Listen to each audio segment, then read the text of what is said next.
vamos a hacer una introducción sobre el tema de bases de datos, ¿vale? Entonces vamos a hablar de conceptos básicos, algo sobre diseño de bases de datos y también algo sobre el lenguaje SQL. ¿Listo? Bueno, muchachos, entonces, ¿alguno de ustedes que me diga qué se imagina que es una base de datos? Donde se guarda información, sí, es un software también, en cierta medida, un conjunto de datos en un contexto determinado, nos dice Diego. Arley dice, es algo donde se guarda una gran cantidad de datos.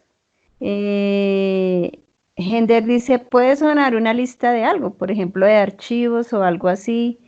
Edgar dice que entre las cosas importantes de una base de datos es que pues reduzca el volumen de datos.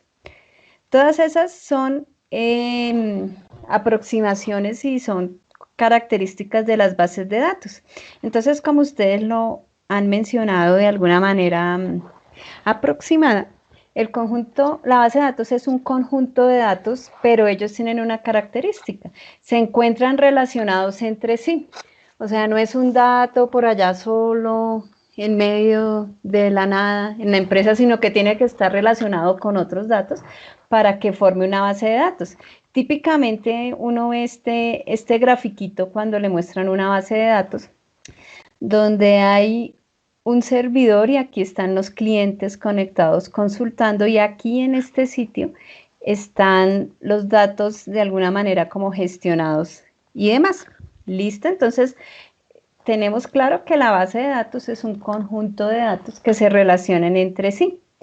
Ustedes dijeron algunas características y aquí hay también unas. Una cosa es la representación lógica de la base de datos y otra cosa es físicamente cómo están esos datos. Entonces hay una independencia lógica y física de los datos. Sí, porque pues de alguna manera se almacenan, de alguna manera nosotros lo tenemos conceptualmente representado. Debe haber una redundancia mínima de información. Entonces, las bases de datos, entre otras cosas, se crean también para evitar que la información esté por ahí repetida en toda parte, ¿sí? En todos diferentes lugares de una empresa. Por ejemplo, imaginémonos una empresa donde tenemos un Excel con las ventas, porque no tenemos base de datos. Entonces puede ser que el departamento de ventas lo tenga más actualizado, pero puede ser que los comerciales, por ejemplo, están metiendo ahí su información y tienen otro Excel.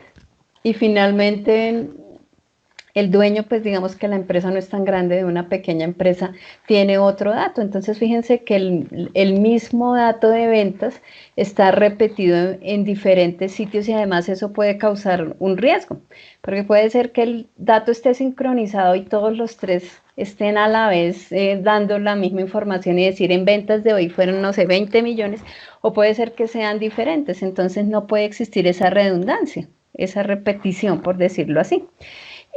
Permite acceso concurrente por parte de múltiples usuarios, porque entonces la idea es que en lugar que esté esa información dispersa en toda la organización, yo la pueda centralizar en un sitio y todos consultemos la misma fuente de información, ¿cierto? Entonces ya si todos consultemos, ay, ¿cuál es, no sé, el dato del estudiante Hender que está por aquí en clase, entonces todos los profes sepamos, no, Hender pertenece al tal SEA, desde tal programa, etcétera, etcétera. Y no que cada uno tengamos información diferente.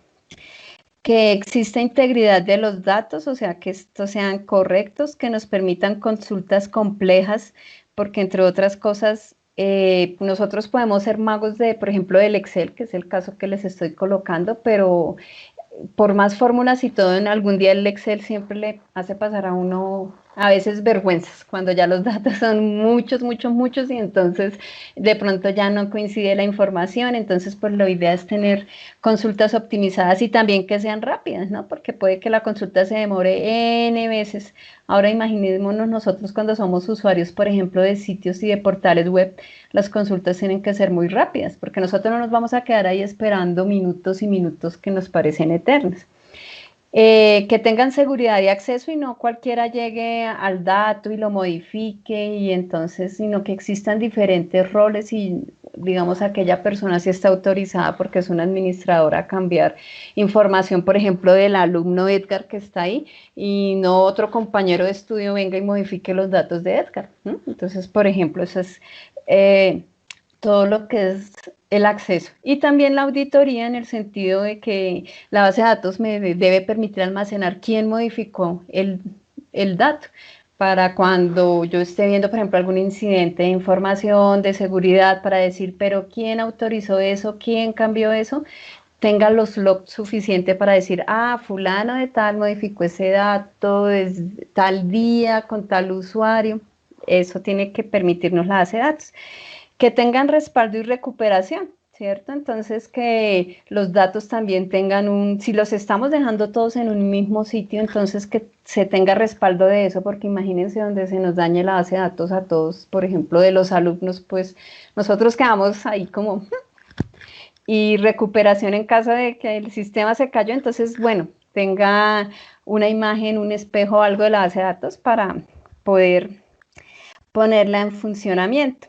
Como ustedes decían, cuando nosotros hablamos de base de datos, entonces a veces pensamos en software y entonces decimos, ay, sí, base de datos es Oracle, es MySQL, etcétera. Eso particularmente es un sistema gestor de base de datos. O sea, son sistemas, son software que permiten que haya una interfaz entre la base de datos y nosotros los usuarios y las aplicaciones que la utilizan. Entonces, ellas o ese software tiene un lenguaje que me va a permitir definir, por ejemplo, algo que se llaman tablas, que ahorita pues miraremos, me va a permitir que con los datos yo los actualice, yo los inserte, yo los modifique, me va a permitir hacer consultas. Y aquí vemos algunas. Entonces, por ejemplo, vemos ejemplos comunes que escuchamos en el mercado. Oracle, que por ejemplo es muy común, Postgre, SQL Server por el lado de Microsoft, MySQL. ¿Qué les digo? En la parte más elemental, uno podría encontrarse un Access, pero pues no va a llegar a las características de esto. Entonces es como si ustedes tienen, no sé, una camioneta 4x4 o tienen una patineta. Entonces, pues la patineta algo les permite avanzar, pero pues de todas maneras hay sistemas más robustos, ¿sí? Pero no está mal pues para el que en su momento tenga una solución pequeñita, está, digamos, está bien Access pensado para esas soluciones pequeñas, pero en monstruos de información, por ejemplo, no sé, un banco o algo así, necesitamos bases de datos muy complejas. La universidad, pues, está ahorita en los cursos de enseñanza trabajando con Oracle.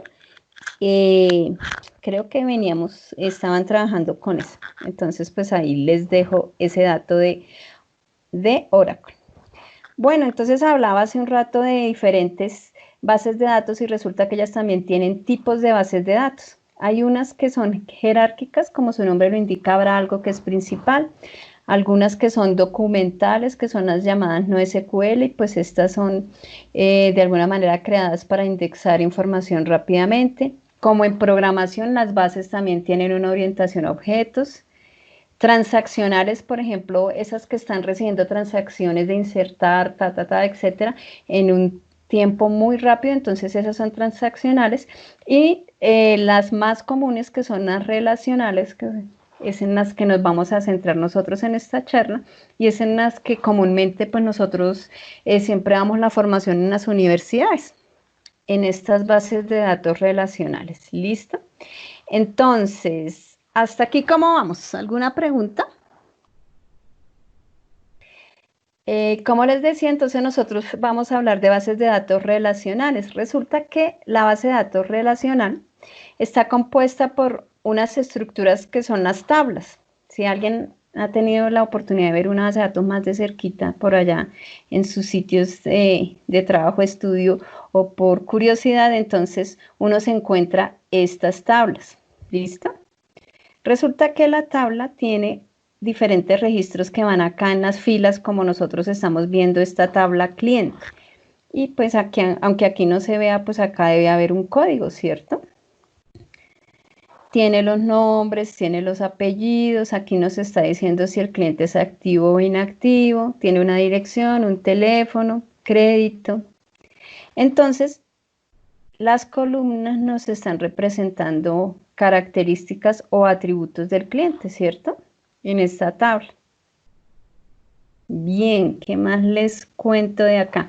En esta tabla, estas tablas necesitan una manera en que yo identifique de manera única a las, por ejemplo, aquí en el cliente, al registro de, no sé, de Carlos Samuel.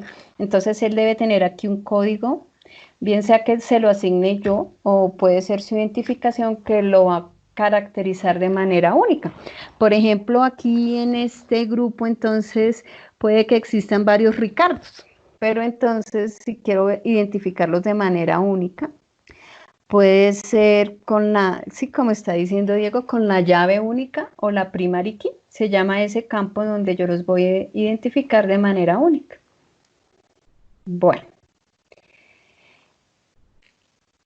La manera de modelar bases de datos, entonces ya empezamos desde un punto más desde la parte de desarrollo, etcétera. Entonces vamos a decir que existen diferentes maneras de modelar la base de datos. Resulta que existe un problema del mundo real, porque de pronto ustedes dijeron, voy a hacer una base de datos para algo, o les designaron, o cuando ya tengan su empresa de software, dicen, tengo que trabajarle a un cliente para construir una base de datos de algo. Entonces surgimos de un problema del mundo real, ¿vale? Lo primero que vamos a hacer es identificar como a manera general cuáles son esas entidades importantes en el negocio. Y eso es lo que hacemos en el modelo entidad-relación. Cómo están esas entidades y cuáles son pues sus relaciones. Las paso en un modelo lógico donde ya estoy viendo más en detalle los diferentes atributos que forman parte. Y pues entonces empiezo a mirar si este atributo sí va, si no, cómo los descompongo. Y finalmente eso me hace llegar a un modelo relacional donde ya voy a decir estas son las tablas que debo crear. Y pues hay como una serie de transformaciones donde voy optimizando el modelo. Finalmente eso es lo que me permite ir haciendo una optimización y cuando ya tengo los modelos como tal, entonces ya empiezo a construir la base de datos y entonces para eso creamos tablas y las insertamos, las modificamos y es lo que vemos luego con nuestro software, nuestro sistema gestor de base de datos. Listo, entonces para empezar, lo importante es hacer un análisis, como les decía acá, fíjense, aquí tenemos un análisis en esta parte y luego vamos a empezar a hacer un diseño y finalmente un desarrollo, porque aquí también hay un desarrollo en base de datos cuando yo construyo. En estos modelos, que el primer caso es hacer el modelo entidad-relación, entonces yo tengo que identificar algo que se llaman las entidades. La entidad es la representación de un objeto del mundo real y o puede ser de un objeto del mundo real que sea algo físico, por ejemplo, que yo pueda tocar, como decir un carro, o puede ser algo que es algo más abstracto, pero pertenece al mundo real, como una factura de un pedido, por ejemplo. Un pedido pues lleva un número, pero es algo más abstracto. ¿Listo? Ejemplos de entidades del mundo real, por ejemplo, alumno, empleado, el artículo de un pedido. Resulta que estas entidades tienen unas características asociadas a ellas mismas. Entonces esas propiedades se denominan atributos. Por ejemplo, aquí de un empleado sabemos que tiene la identificación, me quedó repetida acá, apellidos, debe ser que esto era nombre, apellidos, cargo, y el atributo que no se repite como hace un rato decíamos es la llave primaria. Entonces tenemos acá entidades, tenemos aquí atributos, y finalmente, como los datos no pueden estar aislados, como les decía, se relacionan, porque esa es la esencia de la base de datos relacional, entonces vamos a relacionar dos atributos acá, dos entidades. Entonces, por ejemplo, esta entidad de empleado pertenece a un departamento, entonces pertenece al departamento de sistemas, pertenece al de recursos humanos, pertenece al departamento de ventas, etcétera. Pero a la vez podemos imaginarnos que, por ejemplo, pues a no ser que sea un caso excepcional y ustedes sean el único que está ahí en ese departamento, los departamentos tienen varios empleados a su vez, ¿no? Entonces, si yo trabajo, por ejemplo, con soporte técnico, seguramente tendré más compañeros, entonces ese departamento puede tener uno o varios empleados. Entonces, fíjense que esta cuestión y estas relaciones, como yo las asocio ahí, me permiten identificar que pueden haber relaciones que se pueden dar solamente de uno a uno, de uno a muchos o de muchos a muchos. Listo. Con esas entidades y relaciones, fíjense que aquí nosotros tenemos un modelo de un cliente que realiza un pedido y el pedido se compone de varios artículos y ya lo vamos a volver a revisar ese modelo. Esas representaciones del modelo entidad-relación tienen varias características. Acá, por ejemplo, se usa mucho esta representación de Chen, que es esta representación con un rombito y aquí van las entidades. Otra que es muy común es esta de Crops que va dibujando como las entidades y acá una patica de gallina para decir que hay una o muchas relaciones ahí. Listo. Resulta que puede haber relaciones muchos a muchos entre esas entidades. Por ejemplo, digamos, entre profesor y alumno. Entonces resulta que yo como profesora tengo muchos alumnos. Y ustedes también como alumnos tienen muchos profesores, no solamente tienen a la tutora Patricia. Entonces, cuando estas entidades son de muchos a muchos, lo que uno habitualmente tiene que hacer en el diseño es romper esa relación. Y entonces ese romper, ese muchos a muchos me implica que yo necesariamente tengo que poner otra entidad acá en la mitad. Aquí, por ejemplo, yo la coloqué alumno-profesor, pero finalmente esto es como un curso, ¿cierto? Entonces en el curso sabemos que fulanito es el profesor y fulanito los alumnos. Eso es básicamente el modelo entidad-relación, muchachos. ¿Listo? Entonces ya vimos que el modelo entidad-relación tiene entidades, relaciones, diagramas. Entonces, después de que uno tiene estas entidades, van a hacer un proceso así súper detallado de depuración y entonces uno empieza a mirar de estos campos cuáles sí van y cuáles no van y que entonces el campo, por ejemplo, nombres, habitualmente esos campos de nombres no se dejan en una sola columna, sino uno lo divide en primer nombre, primer apellido, segundo apellido. Que por ejemplo, si pensamos en identificaciones, a veces uno empieza a detallar, si empieza como a mirar más al detalle, pueden decir ustedes, pero yo tengo la cédula, no sé, 345, pero resulta que me va a comprar un extranjero que vive en el país y él tiene un pasaporte que justo coincide con mi cédula, que es 345, entonces me toca también manejar un tipo de identificación y cosas que ustedes van viendo más al detalle, entonces esto va aumentando de atributos y eso es lo que uno va haciendo en el modelado, pero básicamente el modelo entidad-relación es esto. Ya cuando me voy a pasar a bases de datos como tal, entonces imagínense, nosotros ya identificamos acá 1, 2, 3, como 5 tablitas. Una tabla cliente, una tabla producto, pedido, etcétera. Entonces ya como tal, después de refinar todo, me voy a pasar a un software. Podemos trabajar, por ejemplo, con Oracle, podemos trabajar con SQL Server, podemos trabajar con MySQL, todos esos nos permiten ir trabajando eso. Yo, por ejemplo, estoy acá con este que se llama Oracle Application Express, que es un espacio que Oracle tiene en la nube para trabajar con bases de datos. ¿Listo? Entonces uno busca por acá Oracle Apex. Sí, ustedes también pueden buscar un Oracle común y corriente y descargarlo acá en el computador y configura uno el servidor y empieza a hacer cositas, también lo puede tener, que es lo más usual, que uno descargue una aplicación que se llama Oracle XC. Y esa Oracle XC, entonces, por ejemplo, me permite instalar una pequeña base de datos en mi computador, pero con esas aprende uno más que... Y la otra es esta Oracle Apex. Cualquiera de los dos me va a pedir un registro, que se registre y por qué quiere colocar eso. Entonces, cuando uno es estudiante de la UNAD, uno se registra con el correo institucional y dice que es para fines académicos y no hay ningún problema. ¿Listo?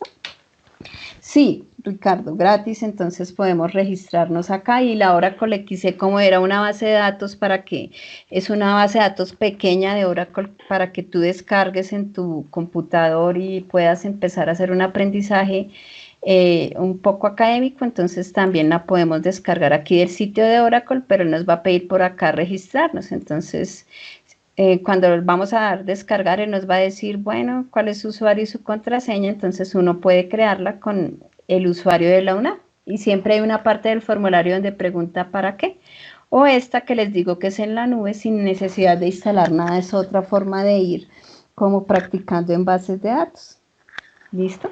Entonces, por ejemplo, si yo me registro en Oracle Apex, yo estoy registrada acá con mi usuario de la UNAM, llego a esta página y entonces este Oracle Apex es súper chévere porque aquí tiene una parte de creador de aplicaciones, porque la base de datos en sí me permite crear la tabla, las tablas, las relaciones entre ellas, y también me permite que le consulte la tabla, haga inserción de datos, etcétera, etcétera.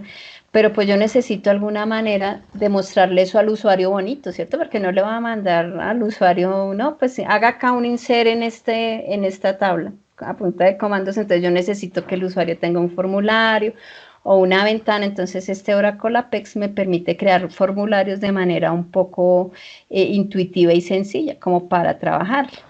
¿Listo? ¿Se necesita conexión a la red para el uso de la aplicación? Me pregunta Manuel. No, Manuel, porque entonces cuando, por ejemplo, este que estamos trabajando acá, del Oracle Apex, entonces él lo que me va a permitir es que yo me conecte a la nube y entonces me va a pedir crear algo que se llama como un espacio de trabajo que cuando uno lo está creando le coloca un nombre. Por ejemplo, yo le coloqué alumnos y ya me crea ese espacio de trabajo y él me hace ese espacio allá en la nube para que yo trabaje por un tiempito, porque se supone que esto es académico y después ya no está el espacio de trabajo disponible. Si yo descargo el Oracle computador y le instalo y le hago la instalación, ese Oracle como tal es como un pequeño servidor, entonces él se instala y después de que se instala ya queda aquí en mi máquina y yo puedo hacer todo lo que necesitaría con la base de datos.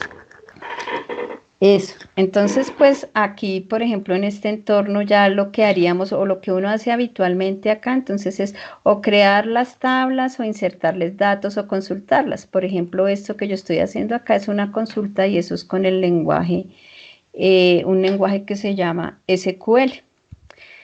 Y puedo crear tablas y puedo insertar y demás. Entonces, por ejemplo, si yo voy a crear una tabla, ya la utilizo un comando que se llama create y le doy el nombre de la tabla. Entonces imaginémonos, es que acá cuando lo amplío como que se me encarama. Listo. A ver, si nos deja, no. Cuando voy a crear una tabla, por ejemplo, digamos, nosotros acabamos de hacer un diseño ya y en el diseño dijimos que habían 4 entidades, una entidad cliente, una entidad pedido, una entidad producto y una entidad factura. Esas entidades se vuelven tablas y las tablas ya vimos que tienen filas y columnas. Entonces utilizo un comando que se llama create table, le pongo el nombre de la entidad que en este caso ya se vuelve una tabla que se llama cliente.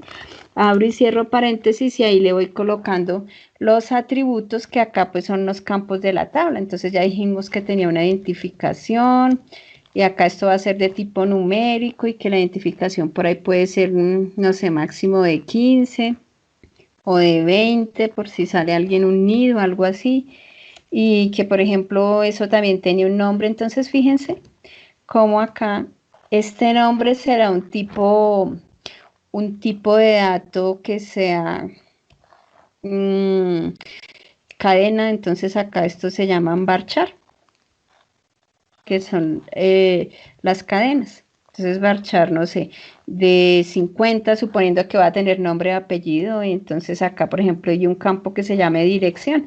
Fíjense que acá, entonces yo aquí voy detallando los campos por medio de este lenguaje y acá voy creando las tablas. Eso es lo que se hace en base de datos. Acá la ejecuto y aquí ya quedó creada la tabla cliente, pero aquí me está diciendo que hay un error de pronto por el number que me quedó como 120. Entonces acá ya cuando la ejecuto, él me crea y aquí me dice tabla creada. Fíjense cómo pasamos del modelo a tablas reales. Y entonces la tabla, como nos la imaginamos hace un rato, o como la vimos en la presentación, esas tablas tienen esta característica y esta forma, que entonces el cliente va a tener aquí los campos que yo le doy a medida que voy insertando datos. Ella va dejando datos acá. Listo. Entonces, este lenguaje, específicamente el lenguaje que usamos para bases de datos, también ese lenguaje se llama SQL. Entonces, él permite crear objetos. Si yo me equivoqué y esta tabla no era, entonces también me permite borrarla. Si con el tiempo resulta que me di cuenta que me faltó el correo electrónico, entonces la puedo modificar y alterar para insertar una nueva columna, etcétera, etcétera. Entonces, fíjense que acá en esto puedo tener el create, el update, estos son estos que tenemos por acá. Create table, alter, es para modificar, drop, para borrar.